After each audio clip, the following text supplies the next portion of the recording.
नमस्कार मंडळी, मी जान्हवी उवाच या माझ्या यूट्यूब चॅनलवर आपल्या सगळ्यांचं अगदी मनापासून स्वागत.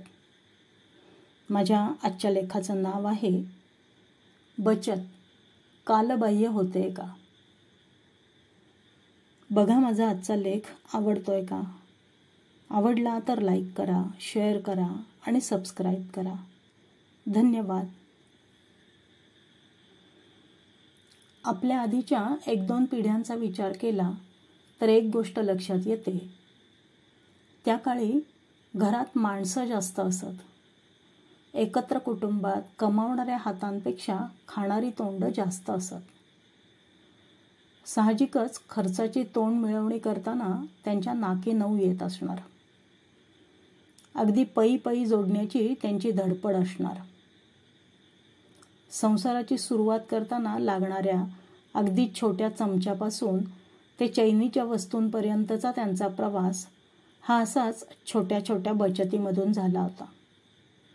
अर्थातच बचत हा खूप मोठा गुण समजला जात असे तेव्हा. त्यांच्या पुढच्या पिढीत काही एकत्र कुटुंब तर काही विभक्त कुटुंब होती. काही घरांमधील काही स्त्रिया कुटुंबाचा आर्थिक भार काही प्रमाणात उचलू लागल्या होत्या. आता घरातले कमावणारे हात वाढले होते आणि खाणारी तोंड आधीच्या तुलनेत कमी होती. शिवाय संसारासाठीच्या गरजेच्या वस्तू त्यांना आधीच्या पिढीकडून मिळत होत्या.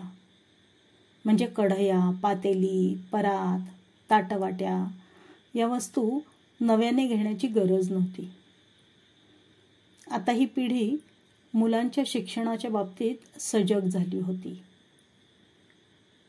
ती लोक शिक्षणावर जास्त खर्च करून राहिलेल्या पैशांची थोडी थोडी बचत करून सुरक्षित वृद्धत्वाची तजवीज करू लागली. तसंच बचत करून जमेल तशी सोन्या चांदीची खरेदीही करू लागली. आत्ताच्या पिढीमध्ये 1 किंवा 2 मुलं असतात. ती शिकून स्वतःच्या पायावर भक्कमपणे उभी असतात.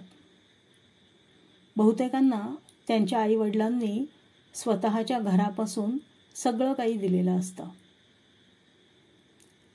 म्हणजे थोडीफार बेफिकीर वृत्ती कधी कधी दिसली तरी सुज्ञ मुलांना हे कळतं की आपल्या मुलांना चांगलं शिक्षण द्यायचं असेल तर एका वर्षाचे लाखो रुपये तयार ठेवावे लागणार आहेत. त्यामुळे बचतीचे वेगवेगळे पर्याय ते देखील शोधत असतात.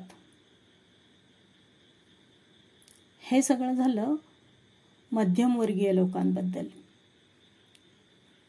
पण जे आधीपासून श्रीमंत किंवा सधन आहेत त्यांना देखील कदाचित वाटत असेल की माझ्या पुढच्या 7 पिढ्या बसून खातील एवढी संपत्ती असायला हवी. त्यामुळे जोवर हाती येतोय म्हणेपर्यंत पैसा हुलकावणी देत राहील तोवर बचत कालबाह्य होईल असं मला वाटत नाही.